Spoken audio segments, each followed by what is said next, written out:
Hello everyone, let's settle down. Welcome to Design Week Philippines 2023 On the Edge, the country's festival for Filipino design and creativity. My name is AdG Javier, the Managing Principal of JDSMC, and I will be your host and moderator for today. To start off, I would like to call on the Executive Director of the Design Center of the Philippines to say a few words. Would you please welcome Ms. Rhea Matute? Thanks, AdG. Well, for everyone, this is the first day of the celebration, 2023 celebration of Design Week Philippines. And we're really looking forward to start it off talagang really strong and to show parang like what after 12 years of doing Design Week, parang how it has progressed. And really, it's really about building communities throughout the Philippines. So it's not just parang like the events that we do here in Metro Manila, but it's really our partners, especially those that are joining us this year. We have, outside of Metro Manila, we have Antipolo, even Taytay. We have people from Negros, Sagay in Negros. We have, of course, Cebu. These who's are really like parang like our perennial partner in the celebration of Design Week Philippines. And then we have also new partners. Like we'll have one in Leyte and we'll have one in Siargao as well. So it's really like this event this year where I think, let me see if I get this right, 60 partners, 50 events, and over 60 partners, over 50 events, and then over 40 speakers. So in the span of 7 days. So it's been a lot of work, and parang like while I stand here in front of you, there's an entire team that is behind Design Week Philippines, and of course led by Hilda, and then the main I guess the main actors that are really pushing Design Week to deliver Design Week this year are Karen and Kyle, and the whole promo and graphics and exhibitions team really put in the hard work to deliver this 12th year of Design Week Philippines. And then like behind them as well is all our other partners and the team that is also apparently putting together even just the animation of the plays, as well as like helping us with the curatorial part of Design Week. And what we're tackling this year is really about design on the edge, which is again like how can we really maximize the use of design beyond just object making, but really I guess at this day and age it's really about transformation, given all the problems that we were being faced and the challenge to us creatives to try to address these issues and try to leave this world a better place for future generations, and that's how it's a choice, but hopefully we make the right choice.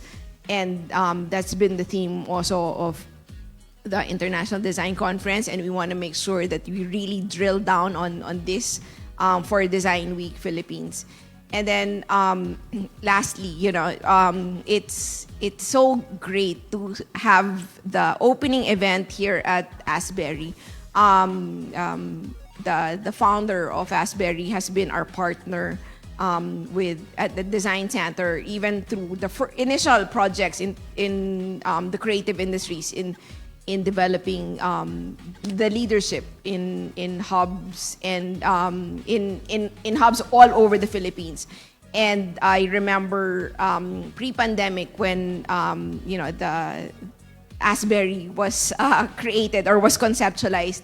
And so again, I mean, like it's really an example of the commitment that we've made with our partners from 7 years ago to really like help in nurturing that ecosystem that will be part of the community, of the creative community that is here in Asbury, as well as the creative communities in various cities and various districts all throughout the Philippines. And we hope that these hubs and creative districts really expand throughout the Philippines, because we really feel the same way that parang the future is creative. We also feel that design has a big contribution in being able to really proclaim that the future is creative.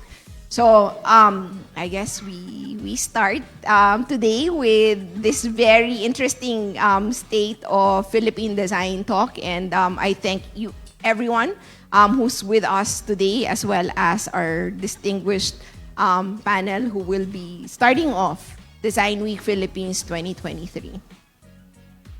Round of applause for Rhea. Yeah, we always appreciate what the Design Center is doing for the industry. So Rhea will be joining us later as a member of our panel. But before we begin our roundtable, the Design Center and the Design Week Philippines would like to thank our creative venue partner, the Asbury Makati, as well as to everyone watching at home on Zoom and on Facebook. Do not forget to tag us in your posts as stories with the hashtag Design Week Philippines 2023 and On the Edge. Design Week Philippines kicks off this week with a State of Philippine Design, where leading change makers in the country's design and creative industries will offer their insights and observations in this morning's roundtable discussion. First to join me in this morning is a fashion designer, educator, and accreditor for fine arts and design environments. A lone Mindanao-based fellow of the pioneering batch of the British Council Creative Innovators in the Philippines, he is also the incoming president of the Davao Fashion and Design Council Foundation Incorporated, and leads the PwC Center for Innovation and Social Ventures. Would you please welcome with me Emmy Englis?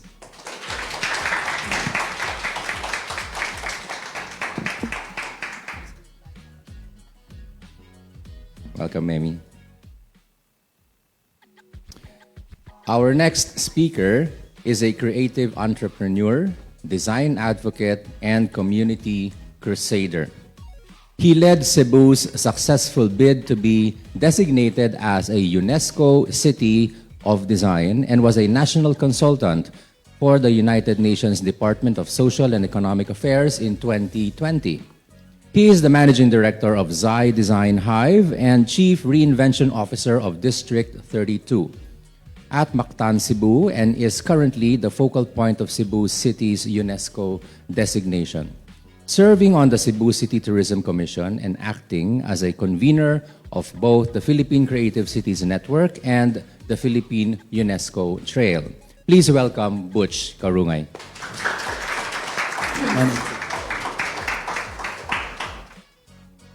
Hi, Butch. Morning. Our next guest, she is the visionary behind Straight Arrow, Get Creative, Create Nation Academy, and Satori. In 2015, she discovered the Entrepreneurial Operating System, or EOS, and in 2017 became the first professional EOS implementer in Southeast Asia. She is a prime mover of creative process outsourcing in the Philippines. Would you please welcome Ms. Haraya del Rosario-Gust. Morning. Good morning, Aya.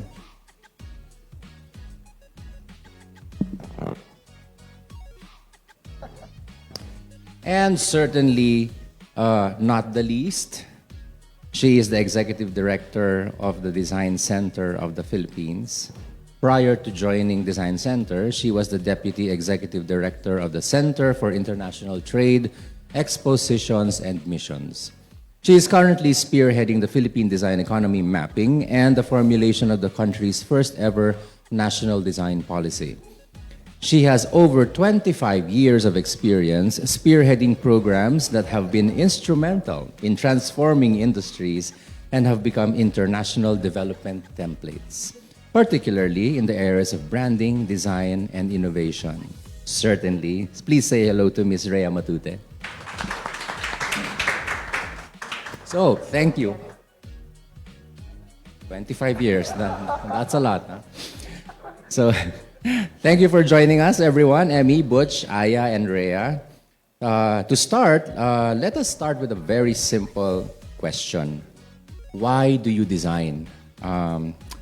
Rhea, would you do the honors of answering this first question? Why do you design?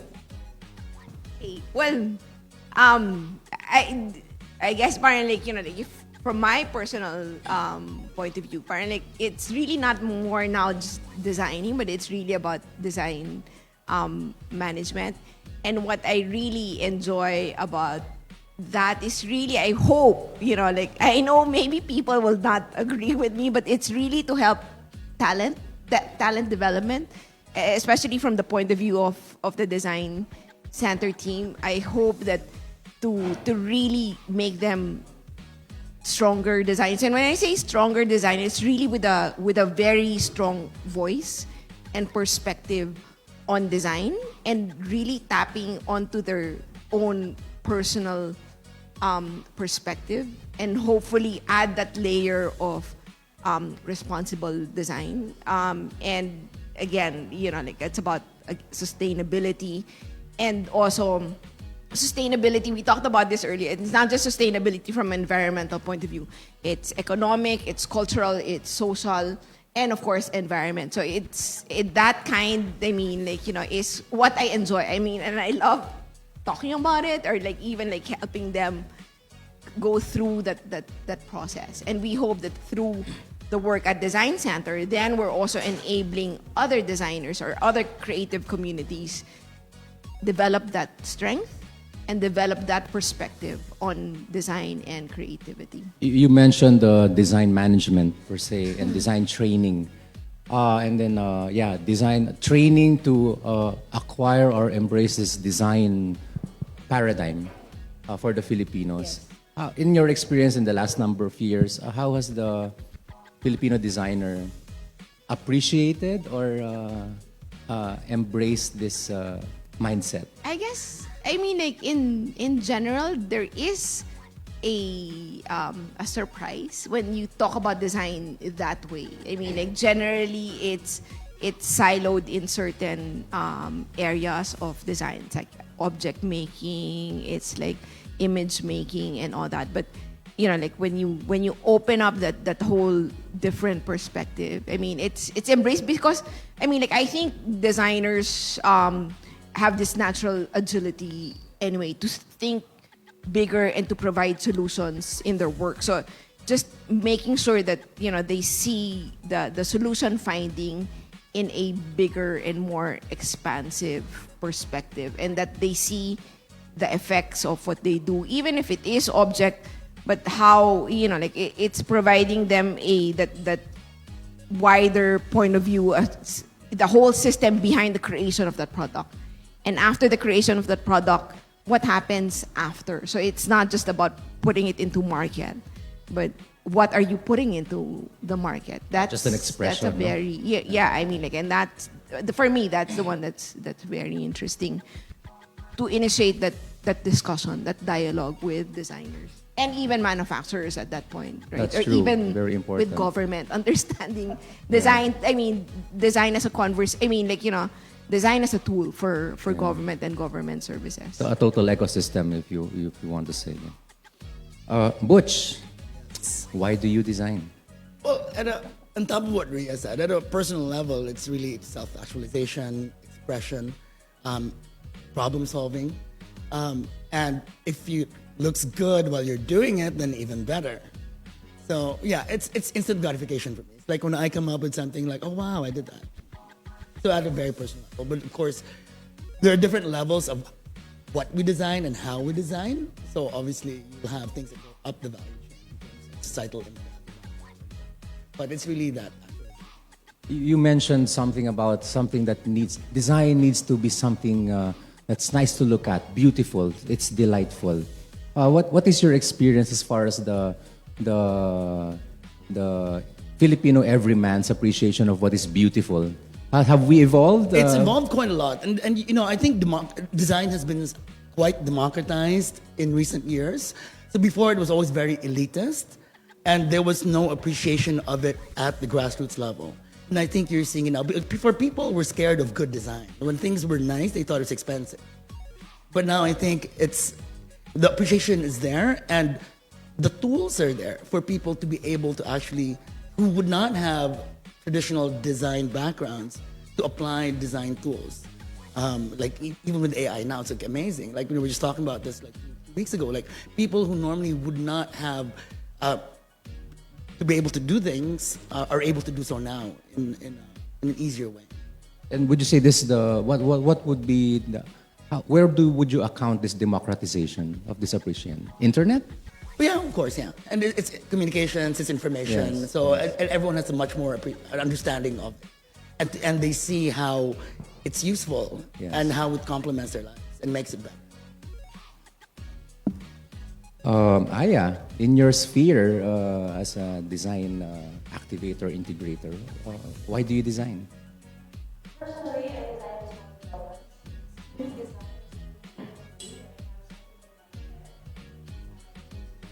design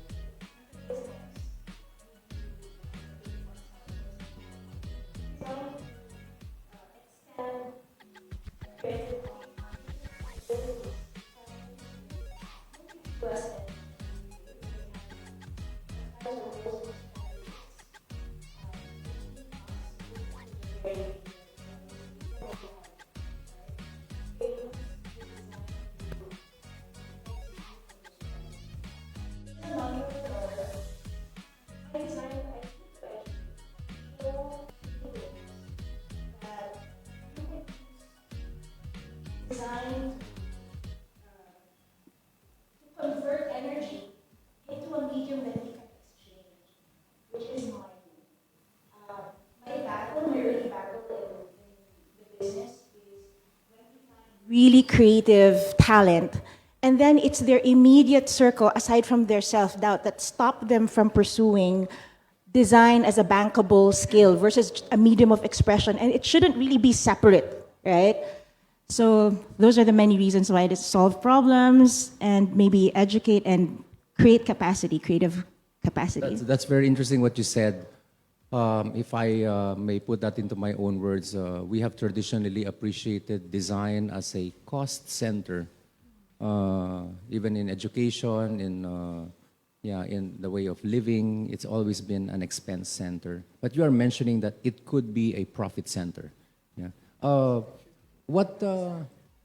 It should be a profit center. In your experience in this design education with the Filipinos, what would trigger them to shift into this mindset, whereas they've always thought of design as something that's luxury? That's how Butch has said a while ago, as something that you can make money out of design. Yeah, I think what could change that perception is if we put a little more spotlight into these artists that are no longer starving. Because before, when you say, "Oh, she's an artist, a starving artist," really great cook, not successful in business. But now, because of you mentioned internet, and just because everything is now, it's really a flat world, right? There are so many examples of artists and creatives that are really doing what they're passionate about and are able to convert that into currency because people show their appreciation by saying, here's the value exchange, right? So I think that's the one. Let's spotlight those successful ones, not the starving artist one, and then bridge the gap. It's a relief to hear that the starving years are over, no? Emmy, Emmy, our ambassador from Davao. Why do you design? Well, personally, I design because I want to experience and express, or vice versa. Yeah, but in my experience as an educator during the past 2 decades, my goodness, I also learned that designing has become a mission. Yeah, to let young people, especially my students, understand the purpose and passion. We were discussing about that earlier, and how we can probably optimize design for social good. Yeah, but also, very importantly, recently, we have also been thinking through on how to really make this process sustainable. So I'm glad to be in this panel because this is some sort of an ecosystem already. We have government here, we have the private sector, and of course, advocacies and initiatives from Maya's group, for example. And this allows this young generation of creatives to be mindful of not only creating, but also, thinking through in the process, and very importantly, to safeguard as well ideas. And I think very recently, there really has been a lot of clamor on intellectual property. And I think these are things that many Filipino creatives were not really mindful in the past. But now we're seeing an upheaval in this dimension, and it's really a good thing that, we're not just concerned about our creativity, but also the sustainability part of that creative process. I was in Davao a number of weeks ago where I actually encouraged the creatives in Davao that they can be a regional powerhouse of design.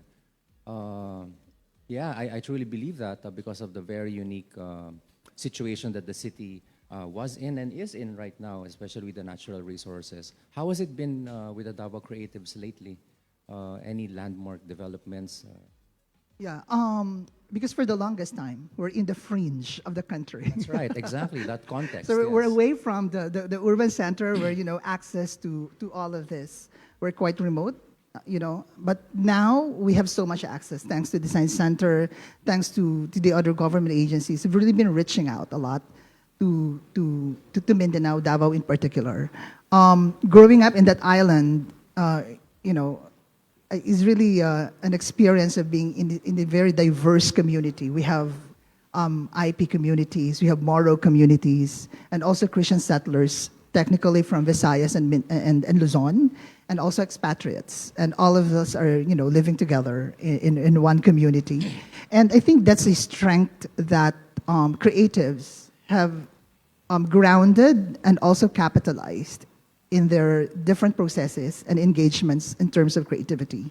And I'm so glad that in the most recent Weaving Congress, that was just how many days ago, early this week, even the young IP community, Indigenous peoples. yes, indigenous peoples, have already recognized in their vocabulary about regeneration more than just preservation. That's amazing. Yeah, that's amazing. And I really love that word. Yes. Because if you preserve, it's quite static, stagnant, but if you regenerate, that's something else. Something more life-centered. Exactly. So I think we will be taking it from there, and we're looking forward to exciting possibilities given that notion or change of mindset from the IP communities, for example, and also for the young generation of students now, because of course we have internet and access to different platforms, so it's a lot easier to connect to the rest of the world.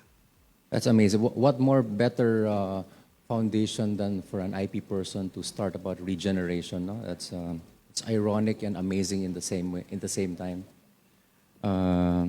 But let me take that from that place with you, Emmy, as well for our next question.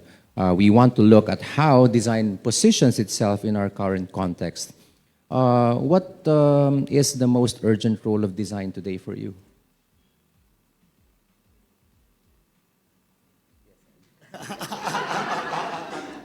I was trying to process it pa. Well, as what I've said. Urgent role of design. What do you think? As what I've mentioned earlier, for me, design has become a mission. And for a creative like me, I'm taking it to not really another level, but going back to the real essence or context of this particular dimension. So as a designer, it should be or must be. I really don't know if I'm trying to pressure myself on that, but it has to be a mission to see how I can possibly contribute, individually, because the world is there's a lot of problems in the world, and I can only do so much as a designer. But if I'm able to do best what I have, and you collect it with the rest also who are doing their individual contribution, I think that will really make a lot of sense in the long run. So it's basically relevance, no? The urgent role of design is to make itself relevant in the presence of the daily lives of people. Yeah, And that's why context is very important. Yeah. It's very important. So in our case, for example, in Mindanao or in Davao, we have these communities around us. We have so much natural resources. So I think the younger generation of creatives now are going back to materials, because it abounds. No? So why not make use of that? We've always been exporting this as components, and then they come back to us as products or services. So why don't we create products or services since we have access and since we have them actually in our midst? So it's important that we're able to see through that context and how we can possibly make sense out of that. How about you, Rhea, as the chief design policy agent in the country? What is the urgent role of design for us today?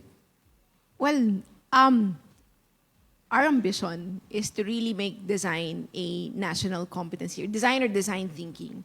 So it's not just, that ability is not just solely a designer, but we feel that this whole discipline of, the whole toolkit that is with a designer can be something that becomes a skill of even from the people in the business world, in public service. So it's allowing them to really become critical thinkers, system thinking, and problem solving. So you don't get victimized with how things are naturally done either in the office, but really try to really become more of creating a system that would really address real needs and real issues, and not just a surface solution.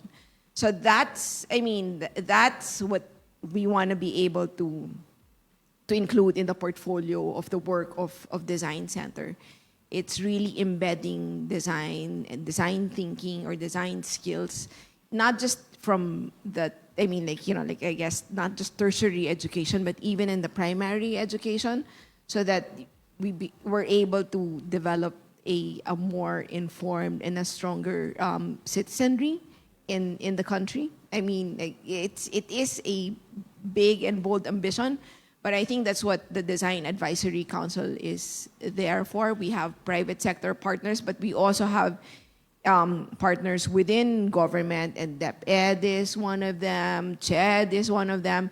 So I think that whole transformational point of view or perspective on design really needs to start. If we were given, our effort, it's really to start it at that basic education level. But we are starting it at the tertiary level. That's why a lot of our network is also at the tertiary level. But given the opportunity, we would start it at the primary educational side. That's very important, no? To really start it from the primary education. That design is not just fluff; it's an integral part of life, so that they can radiate it as they grow old. Yeah, and values formation start when you're young. Yeah. You carry these values. The values that you learn as a kid are more or less already the same values that you'll have as a person. And that's that's a given. It can change depending on how you're nurtured, but at the same time, you really want to start them from there. So that's just really the core foundational values of people.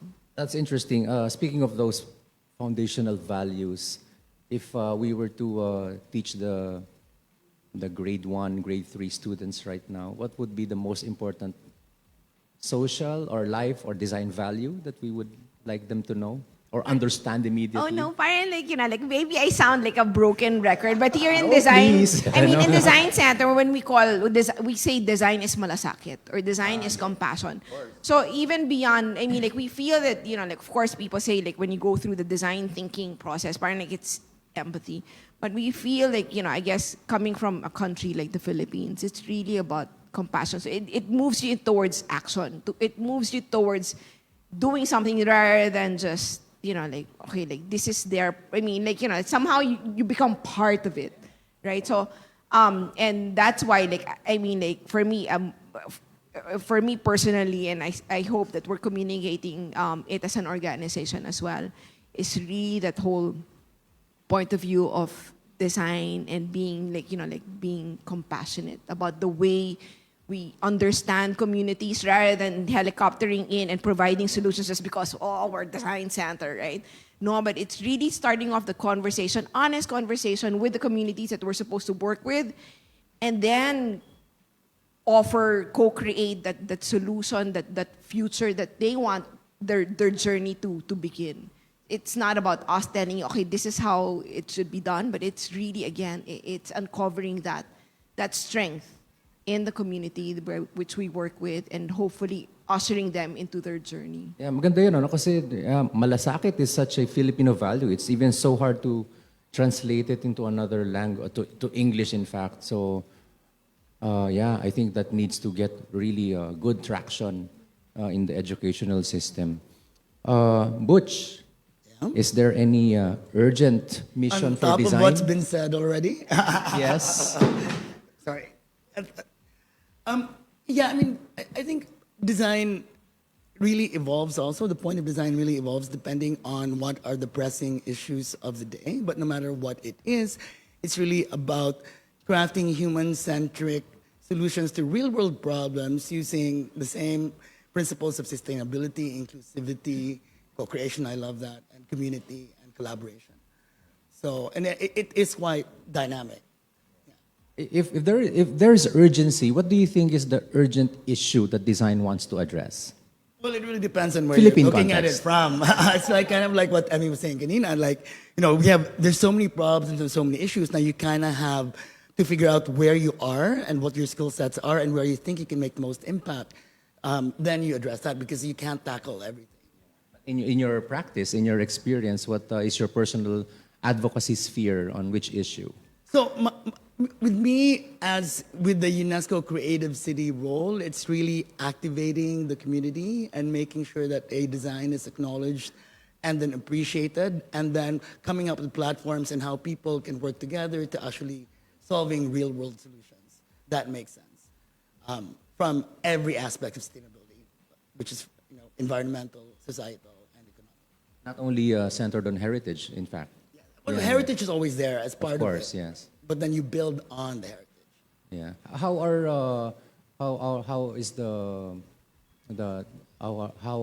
our population responding to this concept of heritage as not only the built environment, not only the objects, but the non-tangible? It's also the yeah. intangible. Yes, yes, and yes. that's a big thing. And Yes. and in Cebu, we're very happy that actually the current administration's actually been really heavily promoting that, and not just the tangible aspects of it, but the intangible, like the games, the food, the culture.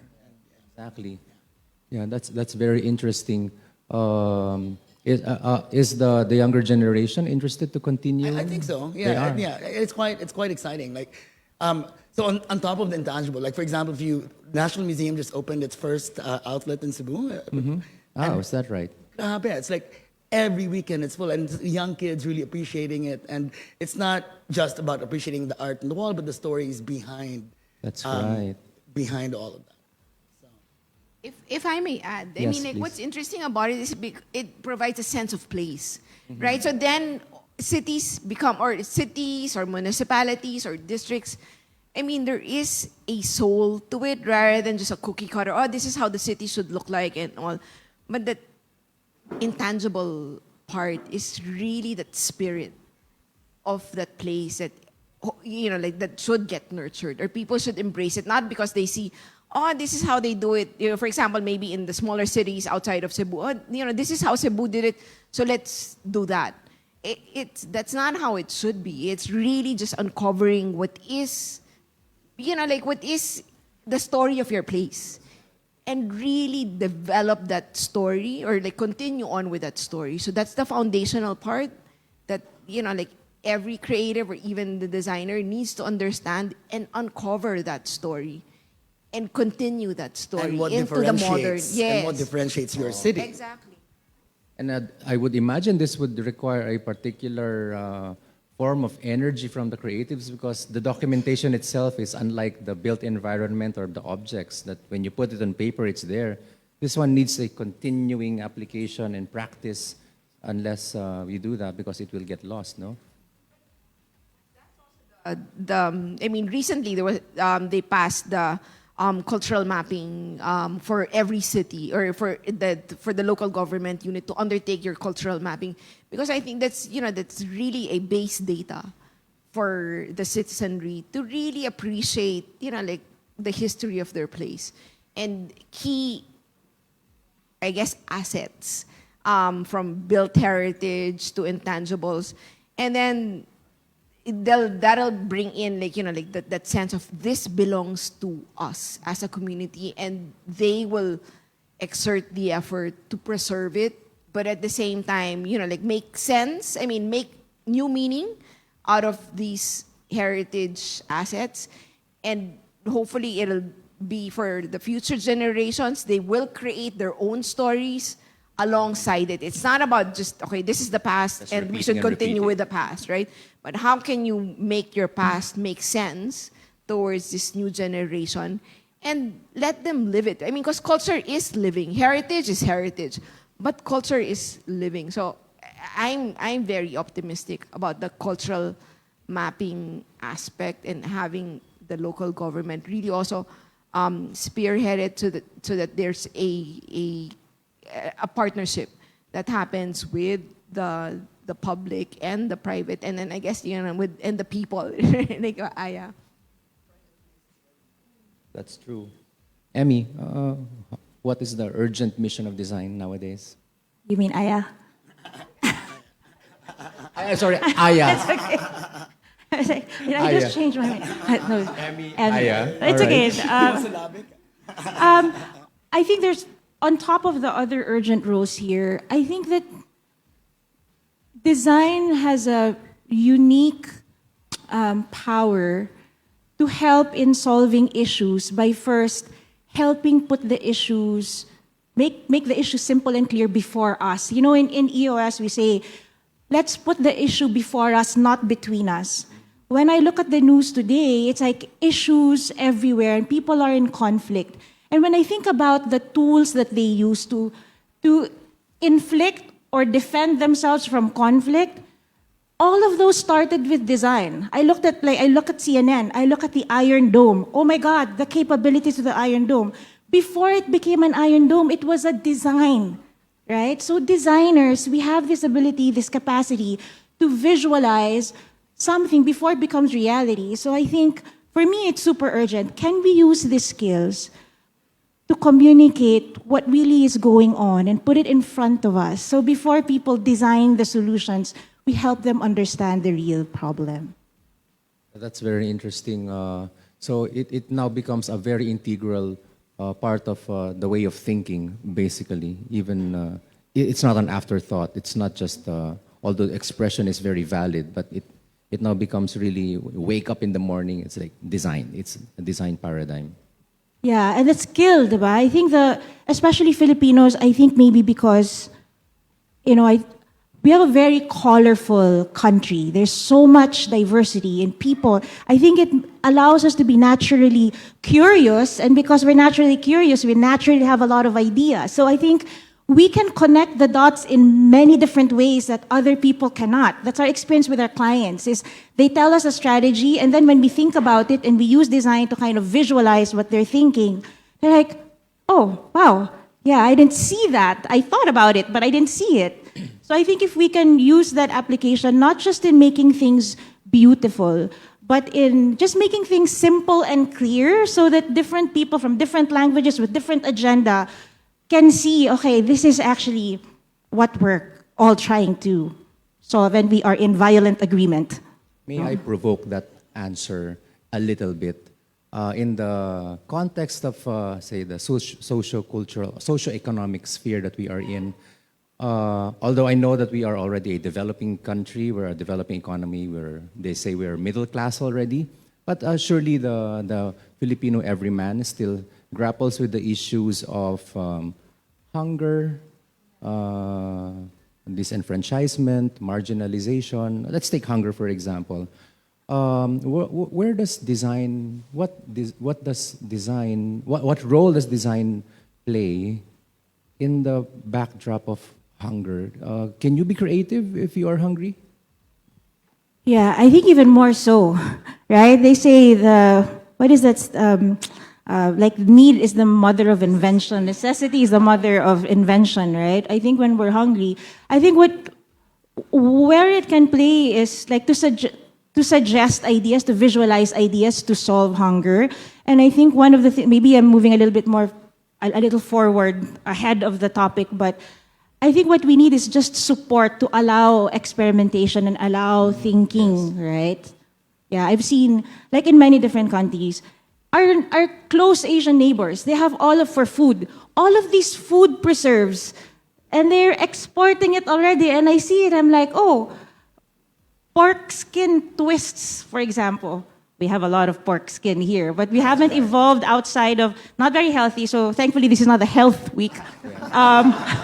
Right? But they're exporting it. And like, we haven't really evolved that much beyond chicharon, for example. So I think there's a lot more. If we just give, especially the younger generation, space to be crazy and to try stuff. So kailangan yun, ano? It's that, yes, Butch. No, in addition to that, I was just going to say that. Oh my God, capital of the Philippines. we sell a lot of that.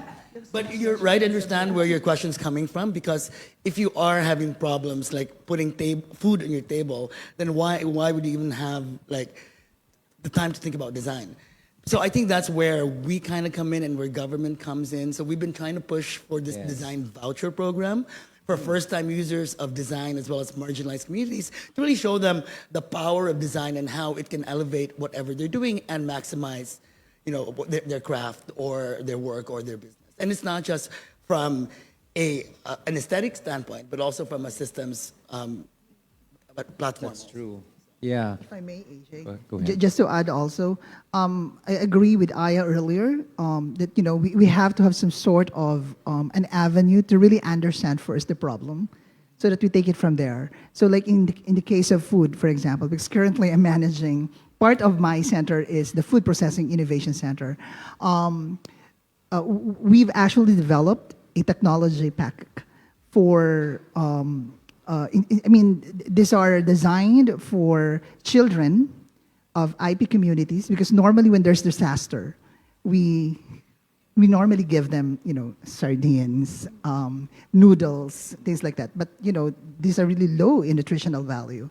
So the center developed a variety of food packs that can be used for to respond to disasters or emergencies. And so how I wish that, we're able to consider our design thinking process along that line, that we do understand what's their need. Because, part of our experience before, for example, the bajaos. During the pandemic, when they were given sardines, it resulted to a lot of gastrointestinal related cases, because they're not really apt to eating those kind of food. So it's important that we think through that. Or even children ages like 1 to 5, they have a different nutritional requirement. So in cases of emergency, we should be able to address the nutritional requirement. And design here plays a very important role. So it's really important that we get to understand problems, because sometimes also the problems that we perceived of as problems may not necessarily be That's what I was problems. going to ask. Like, who does that? Who does that, right? Is it government? Is it us? Well, I think it should be a collaboration. But then, who comes up with that priority list? Yeah, yeah. And maybe even the way that we approach education. Yeah. I have a 1-year-old grandson, and I look at him, and at that age, he's like, yeah. But he just knows that he's hungry. His concept of food is anything that fits in his mouth, right? So, but when I think about it, many, at least in my experience of education growing up, it's creativity is kind of taught. Being creative is having a pen and designing, right? But I wonder if we encourage creativity and designing as, just try it out. And then maybe instead of showing them how to, like what Rhea was saying, instead of helicoptering in and showing them this is the way, maybe give them a sandbox and say, let's see what's possible, and just keep them safe while they're learning that so they don't get into harm's way, right? That's true. But you being a lola requires some degree of transformational thinking already. Na lola ka na. You have a Yes. 1-year-old grandchild. Yes. We're still getting that. Yeah, but going back, I would completely agree. This intercessor role of government, of parent, of private agencies, for someone who has been debilitated by hunger or any other problem, no, it's very important so they can transcend back into that design thinking, design paradigm. Because truly, it is very, very important for them to be re-awarded that focus, because it is truly a powerful agent of progress. Rhea, for our third question, how do we ensure design plays a role in a positive and hopeful future? And as a designer, what can you do to make this happen? What are the efforts to make sure that it will have a role? I think not that I think, I know that that's the reason why we're putting together that national design policy, so that it doesn't just stay with an echo chamber of like already the champions that we have, but really like put it in writing and then and tell everyone in the country that, and that's what the national design policy is all about. And even promoting it, talking about it, and creating these dialogues, as well as the kind of programs and projects that is in support of the priorities and recommendations of the national design policy.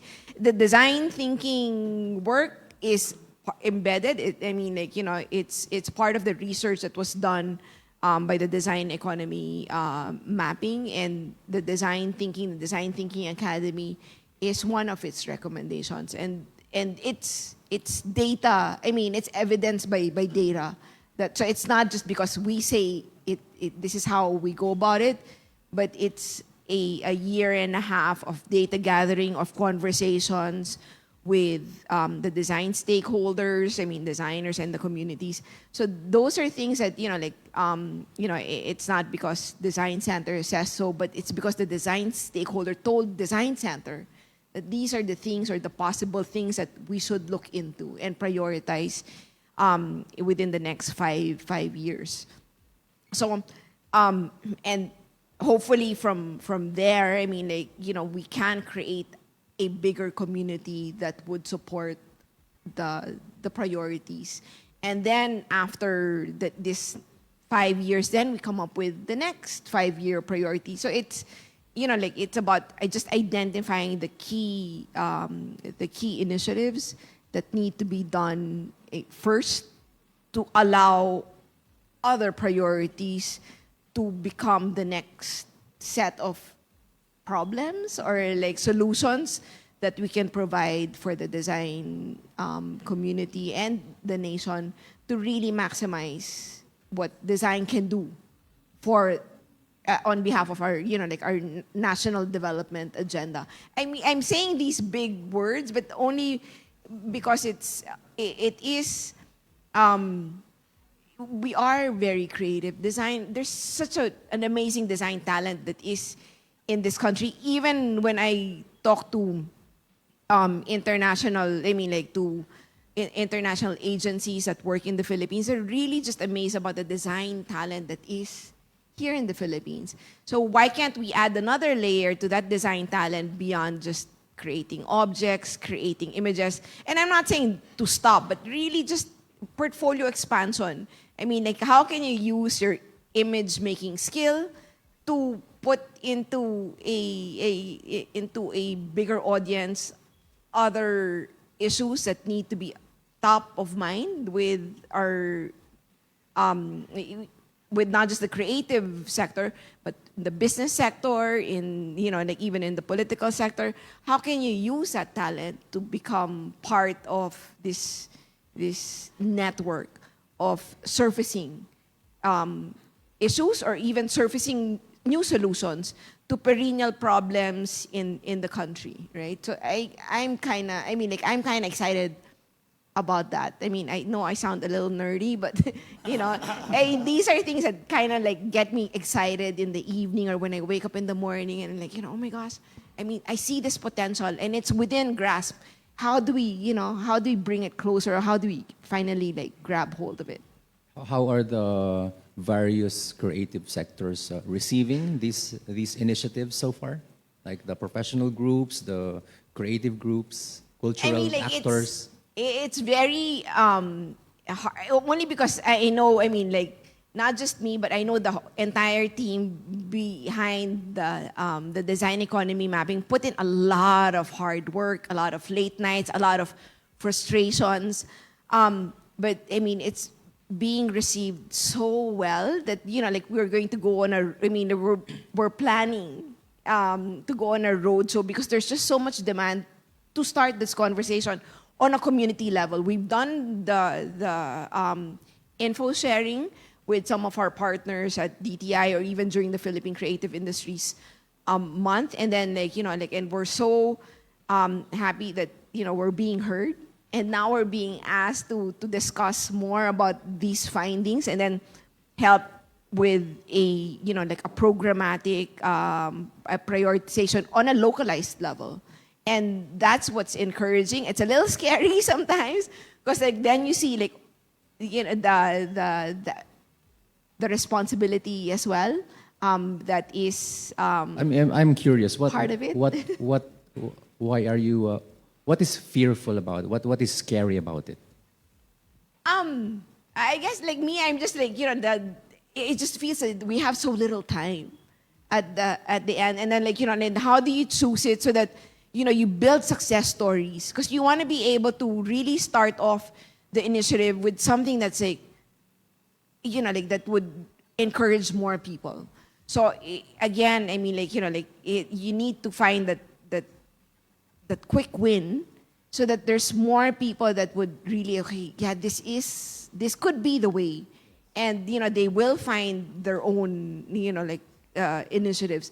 But you need to start off with something that is convincing so that people will get on board. Because once you choose the wrong one and it doesn't happen, you kind of set it back, right? I mean, you've done such a good job, and then all of a sudden that small, not quite, and then then you have to start again, right? I mean, not to put more pressure, but I mean, these are the things also that keep me up at night. They're are we choosing the right project to really start it off and be and hopefully become a beacon for encouragement, or being the lighthouse. Choose the right multiplier agents, no? Yes. It's very important. Yeah. Oh, yeah. That's why. All about those building and fostering and celebrating those proofs of concepts, because I think we're still at that stage that eventually become force multipliers in the end, that has real impact for real world solutions. That's human-centric and that's inclusive and all that. I'm curious, Butch, in Cebu, which is your immediate sphere of realm of influence, and for the adjacent islands, what effort is your group or you are making personally to make sure that design continues to play a role? So Cebu's design journey, actually, it was quite a long one. We started in 2008 when the concept of creative cities was just starting. So British Council identified Cebu as a creative hotspot in the Philippines. So over those years, there have been many, many programs, conferences, platforms. And in 2018, we launched the first Cebu Design Week. So that's become a major avenue for collaboration to get people around, raise issues. So we just continue on providing access and platforms. So like, for example, last year we launched the Design Cebu portal. So it's not just actual, but also virtual. So This decentralization effort is very important, no? That not all talent, ideas, and efforts are concentrated in Manila. and make it accessible 24/7. That's true. I definitely know you are not Aya. Okay, Emmy, in Davao. What efforts are you pursuing personally and in your groups to make sure that design continues to play a role? Well, I'm technically grounded in an how do you call this, in an academic institution. So one of the I should say very interesting initiatives we're doing right now is to establish our technology business incubator for creative services, and we're looking into biocircular green economy. And well, of course, the groundwork of BCG is cultural diversity and biodiversity. As what I mentioned, we have so much resources in our area, and we would like the younger generation to look into that and create, design more products or services or systems that would benefit society eventually. So that's in the school level, and we're really pushing for creative entrepreneurship. We have 2 semesters of entrepreneurship courses that are mandated. You cannot graduate, regardless where you're coming from. Yes. So you have to also align that with your thesis, because we're quite doing groundworks on thesis to business efforts ever since, and because of this TBI, we're now making sense with that. Outside of the school, I'm wearing a lot of hats. As president of the Davao Fashion Design Council, we have been really working so hard to lobby with government, and thankfully, just before the pandemic, we're able to secure a city ordinance to sustain our efforts, because we just really want to seal it. Administration will change, but we want to continue what we are doing. So we got a city ordinance and a grant that allows us to continue with our projects. And one of the most important projects that we have been doing during the past how many years is the Habi Kadayawan Fashion Accessories and Apparel Design Competition. And this year, we really formalized already that part and parcel of the entry is not just the product or service, but a business model. And along with the cash prize, which should be the seed fund to create more products out of what they're doing right now, is to also bring them to industry through exposure. So hopefully next week, we're going to bring some of the winners to Manila Fame.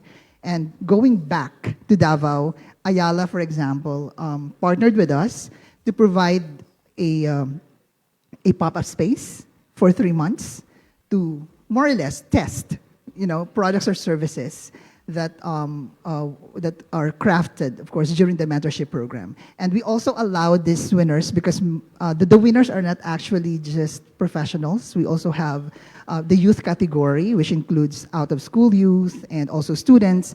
And we have community-based category now. These are more of IPs and emerging cottage industries. We allow them to be part of the academic program in PwC. We've partnered with Wadwani Foundation for a 14-week course module to, at least develop the kind of entrepreneurship mindset along with our regular students. So that's the kind of work that we do technically at this time. And well, this was born out of our experience in the past, while being really away from the city center. But we have to take initiative to start from somewhere at least. And I hope that from here, we're going to be able to, bring more, to the community and do more for the community. I'd like to get into your thinking process a little bit more. You see, both our industries, I'm an architect, architecture and fashion have been traditionally accused of being an elitist artwork, an elitist craft, industry, whatever you want to call it.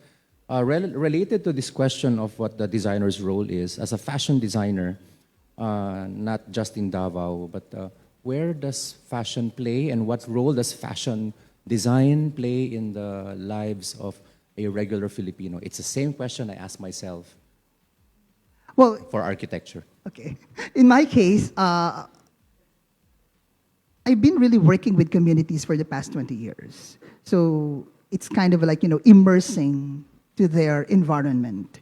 And in this process, I believe the same is being done as well by the other designers. The bottom line is, in these engagements, we're able to develop relationships. And I think it's very important that we're able to do that so that there's a two-way process of communicating our intentions.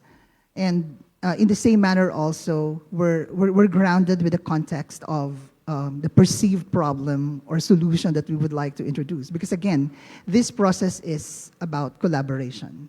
And if we're able to start with relationships, I think that's really very potent. It can, bring you to a lot of trajectories. And, well, my experience during the past 2 decades have proven that. In our case, it's very challenging because we have Omoros, we have IPs. In one community that we worked with, it took me 5 years before they can, let me into their circle.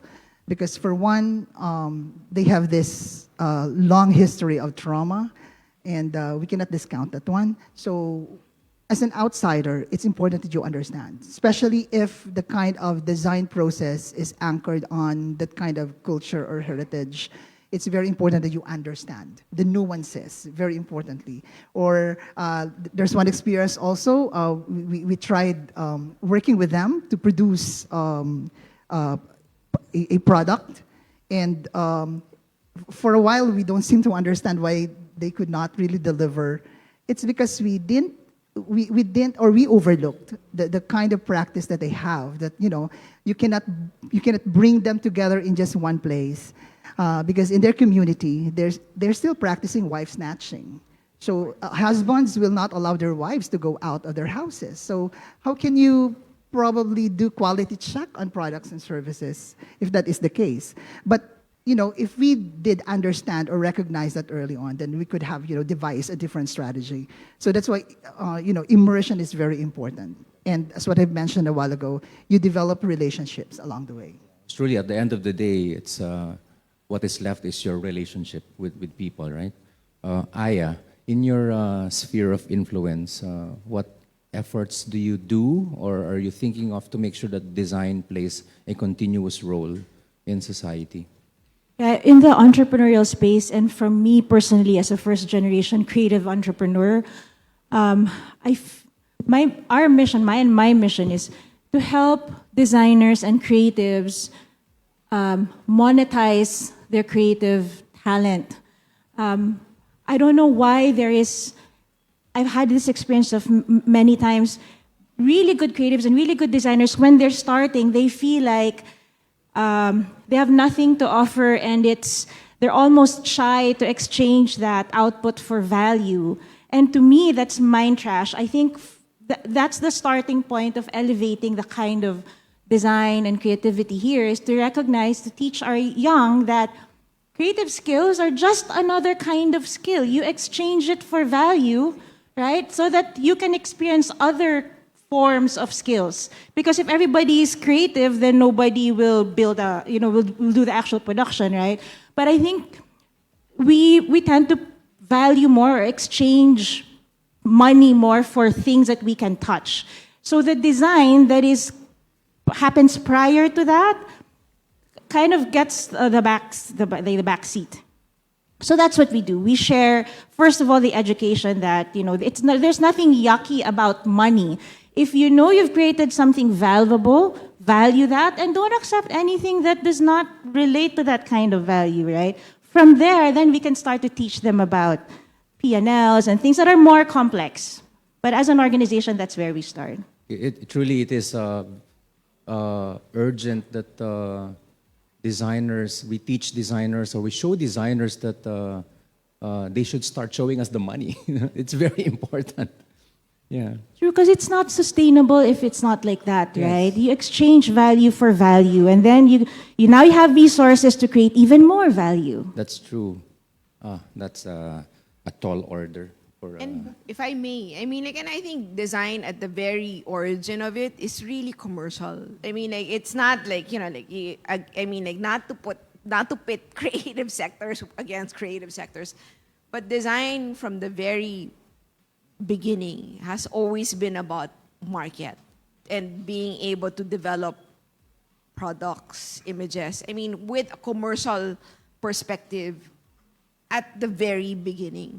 So there shouldn't be that disconnect between a designer and being able to commercialize your Otherwise, your if it's design. not, it becomes art. It becomes art, That's why right? So design has to exactly. work, art does not. Yeah. Although the artists will also pitch in and say that they are And- within and- that commercial sphere as well. I think at the same time that, again, I mean, like, that design is commercial, but there's got to be that discipline that, like, you have to continually work on your craft to improve it, to make it better. And, and there is that, that crazy passion that you have about design and being able to always, I mean, only because it is very dynamic and it is reflective of the times. I mean, and the values of the time really says a lot about what you design, because it is, again, it's related to the market, and the market is so,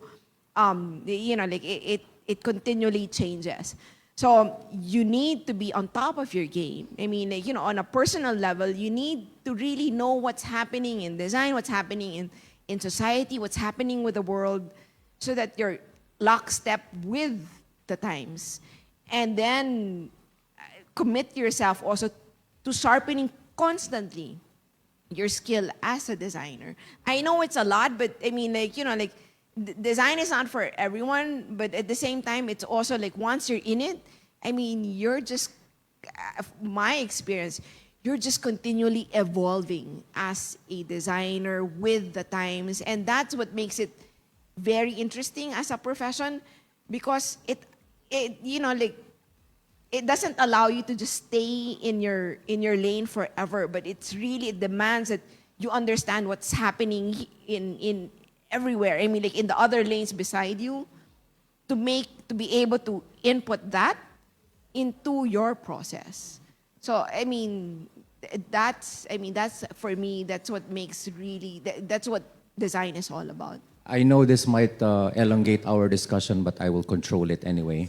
But I am really taken with your statement that the design for the times, what is currently needed or emerging. And there is this discussion on the participation of artificial intelligence in creativity. What is your position on that as a policymaker? We've had this conversation even during the International Design Conference. And I mean, like, like, as every designer, you create a tool. And, the designer of AI created AI as a tool. So it shouldn't be, I mean, like, it should always be a partnership with humans. I think there is definitely a responsibility behind the creation of that technology that we as humans need to understand. And like, again, I mean, like, it's up to us if we're going to be lorded over by AI, or are we going to invest in ourselves to continually be on top of things, or like, be able to like understand how to work with AI. And it's continually investing. So that's why, like, like, when you talk about education, it really is a lifelong learning. It no longer is it, okay, once you're done with the university, you're done with education. No, I mean, like, every day is a learning process. Even when we work with AI, and to really, like, like, understand the value that we bring in as humans, and how do we use AI to make space for the things that's really critical for humans to interact with, and then let AI do the things that are, like, the ugly stuff that we don't want to really, like, just, to to spend time on, right? I mean, and that's basically AI, robotics, a lot of this technology could be a way to make that space to allow us to be more, I mean, like, you know, again, we've been talking about solution finding. Then maybe our work is to really, how to work with AI to speed up that solution finding work to be able to address critical issues of the time. So this AI manipulation and control will be a new acquired skill for designers, surely something that is necessary already. That's I read this study that's done by Dell Technology. I think it's called Institute for the Future. And they said it's computational sense making. And I thought that was interesting. Only because then you know, like you teach people to be able to understand how do I work with this technology, but at the same time, stay human in this whole collaboration. And that, I mean, like, that whole report was, for me, a game changer in understanding this human-machine partnership, like, milieu that we're being faced with. It's true. Butch, what would you consider to be Philippine design's most defining moment for this year? That's a loaded question. I'm not sure, but I think it's not one defining moment. It's a lot of little moments. So whether it's the Italian embassy acknowledging the 20 best Filipino designers of the year, or our friend Kenneth Cabonpue, who is being awarded as a Pratt Institute legend in 2 weeks, or whether it's the TOPS development in Cebu that was just recognized as Asia's best commercial building. So it's really building on these and celebrating these little triumphs that, when taken together, is really magnified and really defines that year. How about you, Aya? What would you think is Philippine design's defining moment for 2023? Or moments? Moments. I've seen design, my years are a little hazy. I'm now not sure if I'm in 2022 or 2023, but I've seen design in politics. I've seen design in health. In our own industry, I think this is the year when the growth in creative process outsourcing, design outsourcing, has been exponential. So for me, that as an advocate of Philippine creativity, it's now more than ever, it's so hard to hire designers in the outsourcing space. You know why? Because these designers are working directly with clients in the US, in London, in other places in Europe. And for me, it's making our lives difficult. Business is a little harder, but wow, that means we're elevating really designers now. There's demand, no? There's really demand. That's why there's scarcity. Emmy, what is Philippine design's most defining moment for you for this year? Yeah, I would rather to look at it from the context of a local trajectory. Finally, this year, we were able to bring back the Davao Region Weaving Congress after 20 years since we started the initiative. The thing is, we would like to revisit it and capitalize on those strengths. And that really made a lot of sense, because we also would want to elicit, or to, not elicit, but to solicit rather, points of view as well as insights from the ground. And that's where we realized that while we thought we have this kind of a very sophisticated perspective on designing, we realized that the people from the ground, like the IPs, for example, have already long thought of the concept of regeneration. And we actually were taking it from there. Now, on a macro level, this year also, we've seen how the different professionals and industries from all over the Philippines, in the case of fashion, have really come together. The Philippine Fashion Coalition, for example, have really made a lot of initiatives this year to spur more initiatives from where we actually took it during the pandemic. And we're really very hopeful because finally we have the Creative Industries Bill that Rhea here and of course Butch have really been working so hard during the past how many years. So finally it's been enacted. So somehow there's something that we can anchor all of these initiatives from. And part and parcel of the coalition is not only to look into the individual or the collective practice of fashion design professionals, but we have included a very important component there, the education sector.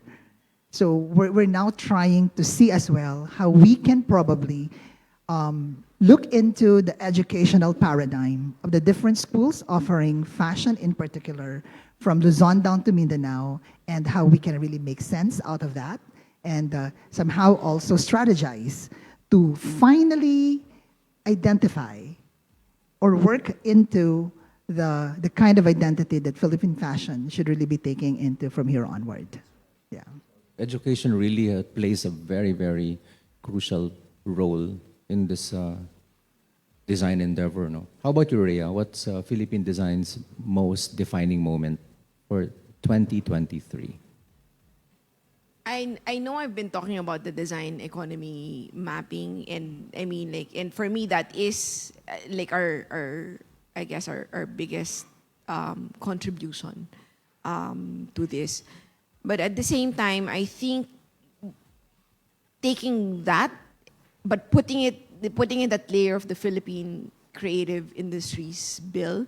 I mean, because we've been espousing design. And the power and the potential of design. But I think having the PCIDA, the Philippine Creative Industries Development Act, have that in place provides us an even bigger platform and even bigger champions to really talk about design as part of the creative industries. And I don't think we could have achieved it we couldn't have achieved what we've done with the design economy mapping without the PCIDA and without all these people getting into their heads, what's this creative industries? What is it? And design, and so it's a whole wider conversation now. I mean, when I say wider, it's like more people are leaning in to listen and to understand what this is all about.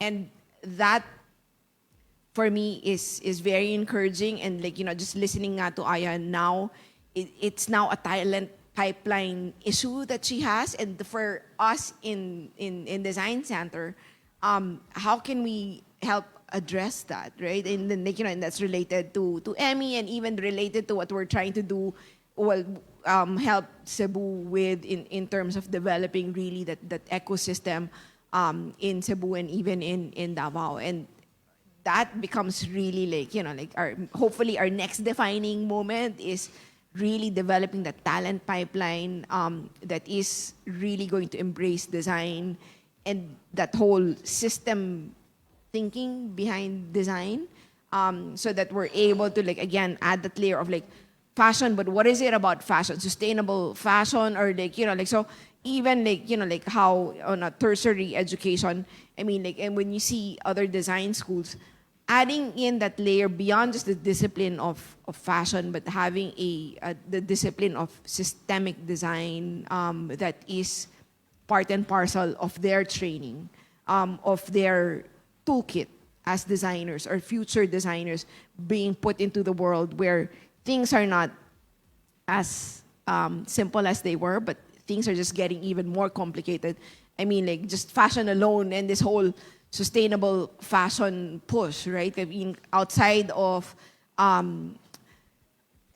think outside of energy or something, fashion is one of the, I guess, the contributors for, for the crisis that, the climate Very crisis wasteful. that we're facing, Yes. right? So how do we put that filter into the discipline of design, right? And really embedding it in the educational system, and how can you use that even that discipline of fashion and sustainable fashion and address other issues. So it's really, there's so many hats a designer needs to have to be able to become a designer in the industry these days? Taking it from there in the fashion industry, Emmy, what are you looking forward to in 2024 for design? Philippine design or fashion? So since we've already started with this collaboration from across, from Luzon down to Mindanao through the coalition, and also schools coming together finally, and also the different other agencies from government and also from non-government have expressed so much interest on how to put all of these efforts together and strategically map it out so that we have a direction to look into from here onwards. I just really hope that we can continue with these initiatives, that we can continue with all of this, how do you call this, vision for the industry, starting from, of course, no, the local initiatives, so that we can, put that together, consolidate that, and bring it up. Because sometimes it's really difficult to take it from the bigger perspective. But if you start it with yours, with the local perspective, I think it's a lot easier. And from there, our best practices can really make sense and create more impact. So I hope really that by, hopefully, next year, for example, we're able to strategize this based from the initiatives that we are able to pull in locally. Okay? And we strategically see how we can consolidate it and make it a national perspective at that. Because for now, all of these are really big words. We intend to work with CHED for this? Definitely, we do. Yes. In fact, for the next month's summit with PTRI, for the Textile Weaving Congress, there's one summit that I suggested to them that, the school should really have one session so we can discuss the kind of curriculum we're offering currently. Because there's still, there's an identity crisis in the fashion design education program. We do not know if we are just into art or design, but we do recognize that we have the technology dimension, we also have the business dimension, very importantly, the science dimension. So, we just really want to situate ourselves. And if, in terms of context, this particular, say, Cebu, for example, is more into, say, technology or the design dimension, then we craft the curriculum along that line. All right, so that it's a lot easier for students to access and to also understand better the kind of direction the education paradigm is, leading them into. So in our case, for example, in Mindanao, we have so many natural resources, we have so many cultural communities. So maybe you can look into cultural diversity or biodiversity, for example, to create a different map for fashion design education in this part of the country. So these are the many things that we would like to, that we would really like to push, and we're really grateful that these are being recognized now, and we're looking forward that when next year we're able to start the narrative and also to really formalize it in a sense. And with government, of course, now taking into policies so that all of this are really sustainable. No, we just don't, do that for this time, but there's always a traction that these conversations, these initiatives will really continue.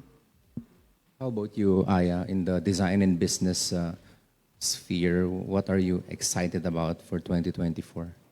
Yeah, now just listening to all of these conversations and reflecting on, the theme for this design week, diba, on the edge. I think when I'm on the edge of something, there's a lot of fear, but there's also a lot of excitement, right? I think I'm most excited about applying our combined skills as designers to design what we want the design industry to be and be united around it, like Emmy was saying. A lot of the things that we take for granted, right, from the light to the ceiling fan to, to all these things, a lot of those started with just a vision in the minds of whoever invented them. And then before the vision became reality, design was in the middle. So before we can create many more, or before we create many more of these output, maybe we can use 2024, jumping off on the conversations we have here, to have a clear design for our design community. And then from there, we can channel this design energy into solving problems like, helping solve problems like hunger and those things.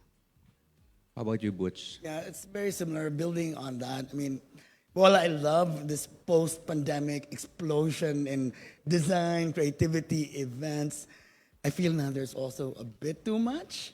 And while it's amazing how people are actually really expressing themselves and coming up with those events, these programs, I feel that we're at this point, especially with PISIDA and design counts, that we're able to hunker down, be more strategic about it, and next year really filter what the priorities should be, have a unified calendar, so we don't have so many redundancies and we achieve synergies in a way that makes sense for everyone. Very And that's going to be important, difficult, but yeah, we need to be. That unification, no? And synthesis. Final word for this roundtable, Rhea. What are you hopeful for 2024? Well, just to from what Butch said, I think it's natural to have this exuberance once you hit certain milestones, but it is also natural that once this exuberance kind of start to wear off, it's really about developing a strategic plan. And priorities to help move it forward, and creating wins so that it helps create other wins that come after it, and I guess that's the most important thing. And I failed to mention earlier that it is also the 50th year anniversary of Design Center. We will be celebrating it. We will have a preview of what we will hope to exhibit, what we will be exhibiting in the National Museum in December. But we're hitting all these milestones, but it's always looking into the future. That's what we want to be able to do. Yes, we're celebrating the achievements of the last 50 years, not just of Design Center, but really of the Philippine design. But at the end of the day, we also want to be able to contribute to moving design forward. And part of it, guys, that hopefully when we will be able to have the first national design policy for the Philippines, by the end of the year or at least the first quarter of next year. But at the same time, one of the contribution also that we want to make is the research project that we're doing on Philippine design gene.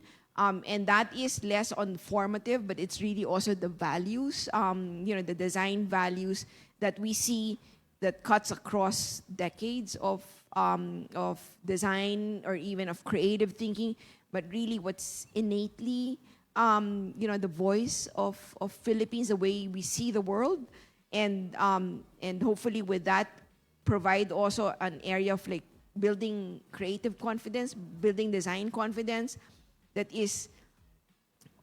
can be owned by Filipino creatives, and then hopefully that could also become a jump-off point in their creative process, and the value by which they do their creation or they do their design work. That for me is very interesting, and that could also dovetail into the work that we're doing with the Design Thinking Academy, with a policy lab. So these are just milestones, but they're first steps to the next steps that we have to take. I know some of it sometimes you gotta exhale in between, but it's really a very interesting time, and there is inertia or momentum that's been built through the work that we've been doing, and further expanded by the Creative Industries Development Act. So it's a very exciting time, or it's a very interesting time, as a Chinese curse would say. But it's never been more, I guess, consequential to be a designer at this day and age, and the kind of responsibility that is big, but it's also very exciting because it allows you to understand your potential as a designer to really be a change maker, to be an innovator, and that's what's great about it. Thank you, Rhea. I love how Aya reminded us all that the theme of the Design Week for this year is on the edge. I guess when everything has been said and done, the only thing left is to jump, right? When you're on the edge. Yes. so, so yeah, we just need to decide if we will jump all together right after this Design Week. Yeah, I think that's yeah, assisted. Yes. Yeah, everything is with this optimistic take on 2024. Yeah, truly, we will not be afraid to jump from the edge. It's time for our Q&A. Thank you, panel, for that inspiring discussion on the state of Philippine design. Our team has been compiling your questions behind the scenes, and hopefully we will get to answer your questions from the audience. The members of our panel will surely be very happy to answer them. So how do we do this?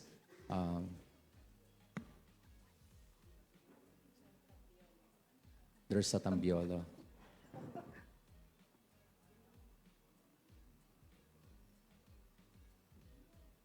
We are now open to entertain any questions. Do we have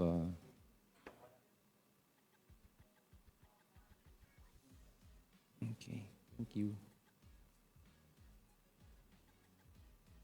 From Zoom, maybe for everyone. Where can we find updates with the legislation taken within the industry, like a summary? Rhea?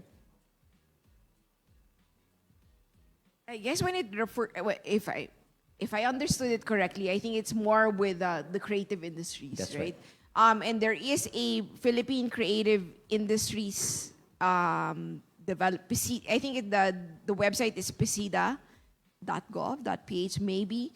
I'm not sure, but just Google it. But there is that website that talks about the entire program, the Malikhaing Pinoy, which is the program under the Philippine Creative Industries Development Act.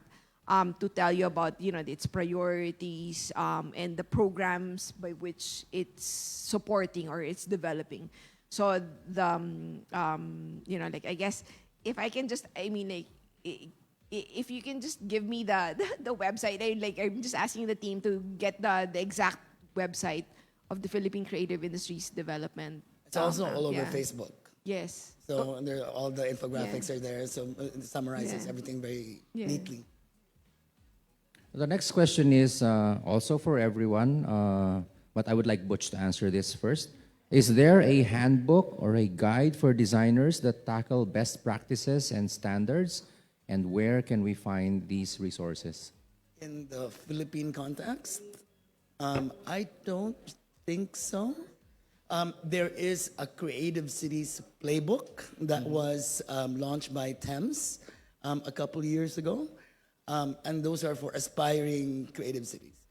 So I think that's the closest I think there is. But there's a lot of the concepts there that you can use as a designer as well. How about you, Aya? Do you have any idea if there are existing in your in the design and business sphere? Yeah, for the outsourcing space, most of these best practices are within the companies, right? But I think one of the best places to look for them would be in these symposia, these big events, the design events, where they share the latest, because the best practice in design is only as good as a few months in the design world, at least in outsourcing. Ikaw, Emmy, are there? The coalition came up with a website, so you may also would want to how do you call this, refer to that. But how I wish that in the nearest future, we'll be able to come up with a compendium for designers, especially for us in Mindanao, for example. We're working with culturally sensitive communities. If I may take it from Malaysia, for example, They have a compendium where designers are guided as to what patterns or motifs can be used commercially and what patterns or motifs that should remain as ritual motifs. So in that manner, there's not that much of tension because there's a lot of issues right now. In terms of cultural appropriation. All right. So how we wish we'll be able to Or come up with a misappropriation. compendium like that. Well, there are already researches being done, but then and again, to consolidate all the data from all of these researches, I think that's another critical initiative. Yeah. Design Center has a source book. Do we have more questions? Yes, ma'am. There's a mic in that orange pumpkin. Okay. Orange pumpkin. Yeah, okay. Hi, Hello. I'm Gabby. I just wanted to ask, because you asked a while ago, or you mentioned actually at Aya, how design is on the edge. Well, this is the theme this year, naman, design on the edge. But I just wanted to ask, this is a question for everyone. What do you think, what does everyone else think design is on the edge of? What are you anticipating, or even what are you scared for? I like that question. Rhea? Me, I think, well, we're on the edge nga, I mean, like, of understanding that design is beyond just the direct discipline by which you were trained for, right? So like furniture design, fashion design, architecture, I mean, like, and looking at it beyond just the object or the artifact that you're creating, but really it's about the design decisions that you make along the way to develop that end output, right? And somehow embracing that.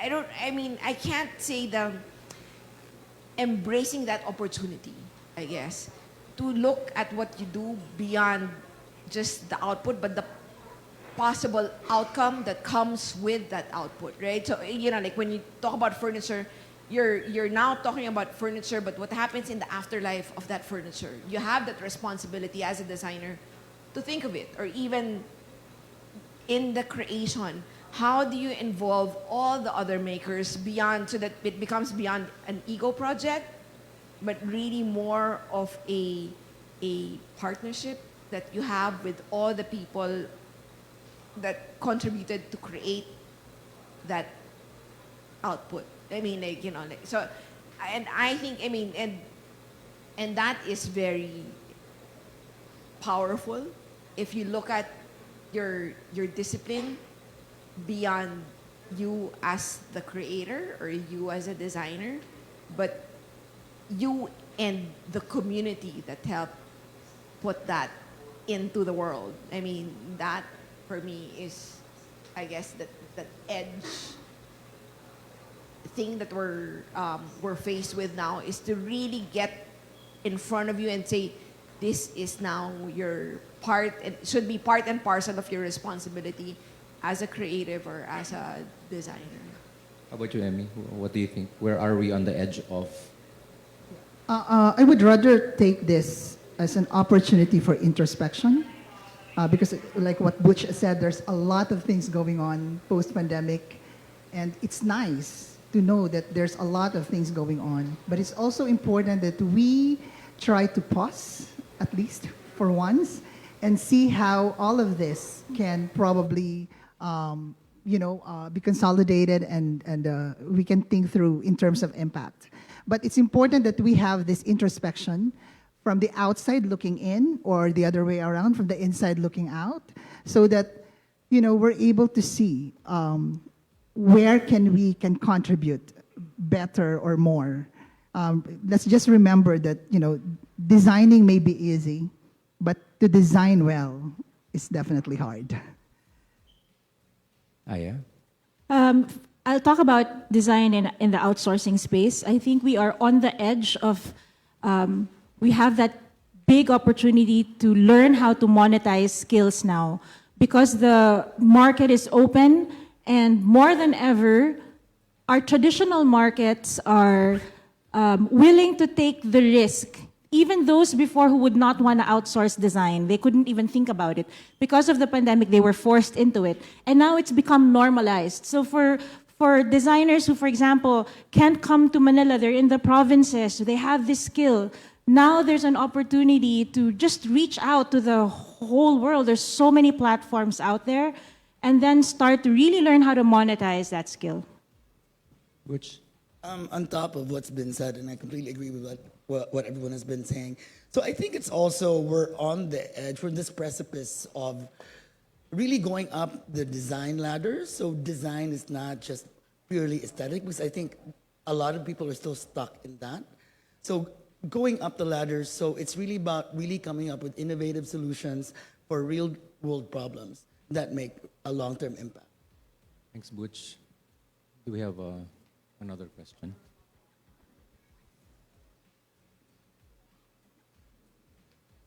Yes, ma'am. Your question? This question po is directed to Professor Emmy. How can sustainability act as an agent for creativity and good design po? Sustainability for creativity. Yes. And as agent for good design. For good design. Yeah. How can sustainability act as an agent for creativity and good design?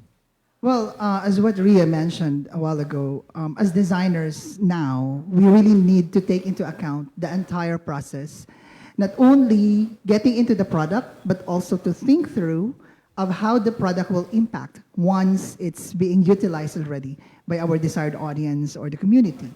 So I suppose that when we design, part and parcel of that process is sustainability.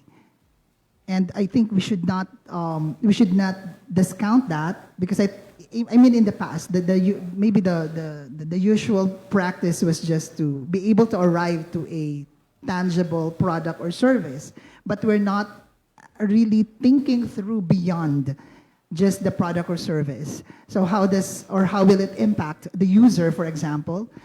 So that should be accounted now. And I think this is the best time to be able to do that. And with all the conveniences of technology, AI, for example, we can maximize it, because if we can't really see or anticipate how it's going to be, maybe AI can help us process, So it's a matter now of really including that in the entire creative design process. If I may add, I think Yes, it's really Butch. about designing with circularity in mind already. So it's not just a linear production process, but a circular process with reverse logistics. So, and it's not just a product, it's also putting the systems in place for it to work, because that's, I think, where the gap is, right? Go ahead. Just to give you an example, like in the technology business incubator that I was mentioning a while ago, one of the concepts that we're trying to at least orient our future entrepreneurs is to really see through circular economy. So like, for example, in Davao, we have vast plantations of banana. So in fashion, the fiber is used for textiles, right? But after you have stripped off the fiber, you still have part of the trunk that's left unused. So what do we do with that? So for agri people, we can definitely grow edible mushrooms. And after harvesting all those mushrooms, still we have more components left. So what do? We can continue by converting that component into paper and eventually fertilizer to grow the new banana. So something like that. No? That's important that we're able to see through this kind of process in our creative process. I'll add Ren to this, no? And somehow it was spurred by what I talked about in terms of monetization. And I'm sure like Butch would also might add more to this, but just the whole concept of distributed design. And it basically like what it does, because there is a movement about like, some Fab Lab communities that is really just about getting design accessible, like through the net or through a design bank, and being able to access that through Fab Lab, so that instead of shipping an entire furniture, you can just buy the design and build the furniture in a Fab Lab or in a community maker in, like, I don't know, like for example, here in the Philippines, either the Fab Lab or bring it to, like Taytay, like, and to create that furniture. So you don't have to, add more carbon to your design because it's shipped, I don't know, from somewhere to here in the Philippines, right? So what you do is like as a designer, that's another option of monetization, right? So it's not about creating an actual product, but just the IP of your design and being able to provide that. I mean, like distribute. That's why it's called distributed design. It's really about getting people more access to good design and being able to create it in their backyard without having to ship the physical product. And I think that's super exciting, and it also becomes a game changer in the way your design process. How do I design for that kind of market or for that distribution model? And then your creativity and your ideation begins.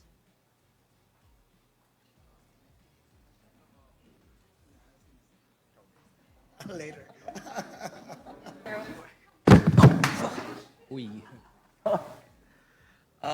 Hello, I'm Reggie from the Design Center, and my question is for Miss Aya. In your point of view, what does the entrepreneur's role in the design ecosystem? I mean, how do entrepreneurs and creatives collaborate? Thank you for the question, Reggie. We were having this conversation earlier also. So entrepreneurship, I think the original term for entrepreneurship, it really means creating something out of nothing, right? Creating something new. And I think where designers and entrepreneurs can collaborate is bridging the gap between the idea of the product and bringing that product to market in terms of providing resources to test the product out. Because as AJ mentioned earlier, when we talk about MVPs, minimum viable product, diba? It can be very relative.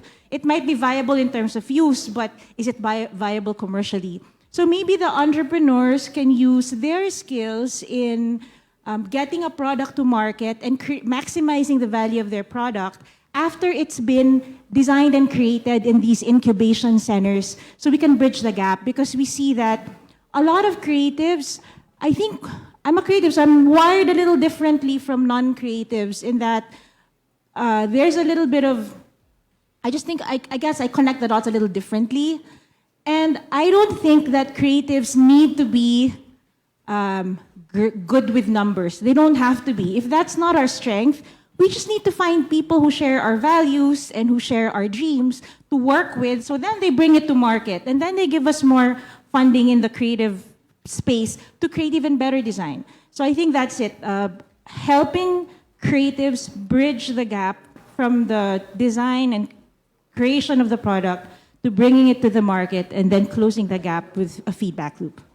Thank you. I think it also goes back with what ED said earlier, then that design is parang rooted from commercial, like from sorry, yung goal is to get profit rin since connected siya sa entrepreneurship. So yeah, thank you po for the answer. You're welcome. Can I just kind of close out a little bit? It may not be for profit. There are great not-for-profits, but I think there has to be an exchange of value there.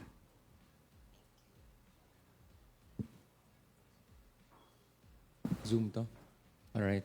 So a question from Zoom. How can we apply these design practices to the LGUs? Like, how can we start? Should we make a division or a department that will specialize in design, or outputs like this? Rhea, why don't you start? I think in other cities in the world, the model is, it's about creating, like a design advisory board committee that the city can tap into. I guess the challenge for some creatives or for some designers is they need to be in a space that is also, has that freedom to create and all. So I think the best entry point for an LGU to get involved is harnessing the design talent that is from that place and have them involved in the governance space. I caution myself to embed designers or creatives in maybe something that is more of, like an administrative space, only because the ambition might not be reached because of, there is a learning process, there is a learning curve to achieve that. So I think the entry is really, hopefully the designers and the creatives in that locale can come together and work with the local government unit. For me, that is the most sustainable way to broker that whole new partnership. I mean, it's because it's not, it's a new way of governance to bring in the creatives as part of a local government function. So it's a baby step towards collaboration, and somehow from there find a way forward by which it can get institutionalized, and hopefully then it really becomes a co-governance, like from your local executives to the public, to the design and the creatives in the public space, and like that's the way we're seeing. I mean, at least we're for Design Center, we've been involved through a program that is initiated by the United Nations Development Program, or the UNDP, in creating circular cities. And somehow, since it's brokered by the UNDP, then the creatives and the local government units are being put together in a space to really rethink processes, government processes, and even, administrating cities and designing cities, to be able to become more, embracing of the creative community and the design community. And somehow that slow relearning and remaking of the traditional way of local governance is, I think it's more effective rather than just inserting it right there and then expecting miracles.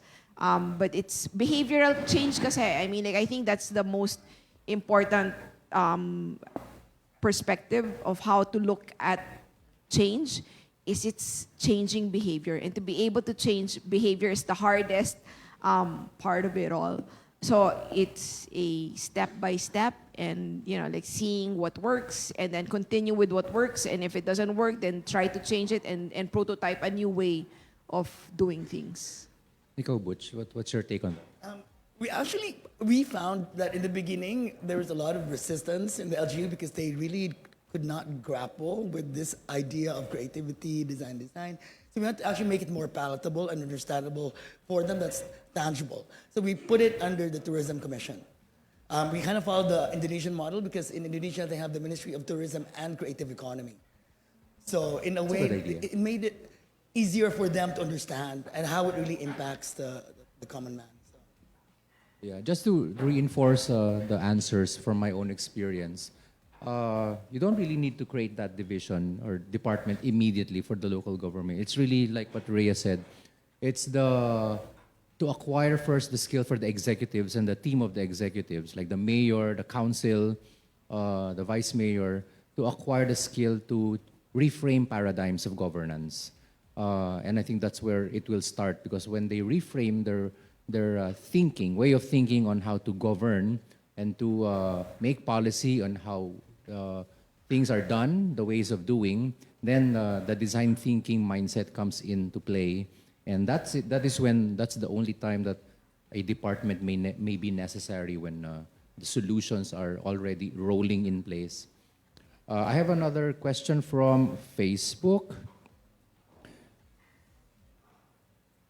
Recently, we learned that the design field has become increasingly intertwined with tech and AI and entrepreneurship.